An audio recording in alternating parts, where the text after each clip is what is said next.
Right now, as we look at USC, there's a lot of great things going on. Starting with the John McKay Center, $70 million facility, 110,000 square feet. It's ahead of schedule, it's moving along. All of our student athletes will be housed there, and it's gonna be real special. As we look at USC over the years, the one thing that we didn't have is we were behind facility-wise.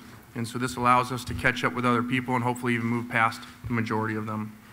Also, welcoming our signing class. This is a very deep class coming in. It will address a lot of our issues. Most of those guys are on our campus now, and to have those guys in fall camp will really help us in a lot of areas, especially in the front seven on defense and with the offensive line. And also to increase our speed. I think there's some skilled guys in this class that really can help us play faster and be more explosive on offense especially. As we look at also in this offseason, 9 more players being drafted, as many as any team in the country.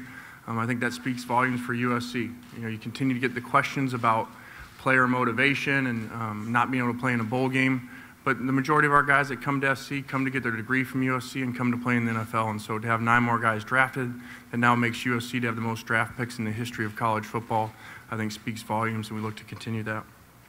22 players will return that have started for us before. And so some of those guys only 1 or 2 games, but we do have a lot of experience, guys that have been in our system. And so as we go into our second year, we look for those guys to be leaders, but there are a lot of areas where guys have played for us more than we had going into last offseason. Yeah, as far as the appeal process, we're glad it's over. You know, we're disappointed in the decision, but it is what it is, and we worry about what we can control. We're moving forward, and at least we know what it is now, and so it's not hanging over our head. We don't have to deal with what may happen. We've had a very specific plan in place since the decision first came down before the appeal of how to deal with this. I think we're maximizing it by what we've done and what we're going to continue to do to make the most out of it. Very proud of our players as you look over the last year and a half of how they've handled themselves in these trying times. It's a privilege to play at USC and to be a student athlete there, and so you saw an incident happen here lately. I think that we dealt with that with Mark Tyler in a very swift manner, and we took it very serious. You know, when you play football at USC, you represent a lot of great players, but you represent a very powerful alumni.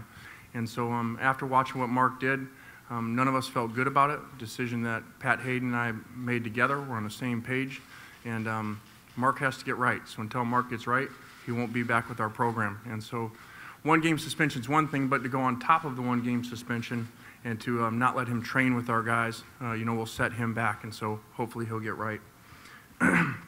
Last thing, to be in our second year for our staff, you know, to be around each other, learn about each other going into the second season, but most importantly, our players. You know, we had never been on the field with these guys before a year ago, and so we hadn't been to battle with them, and so we know a lot more about our roster, and you know, going into the second season this fall, it's going to really help us as we figure out where to put all these new guys and where do we put everybody in place.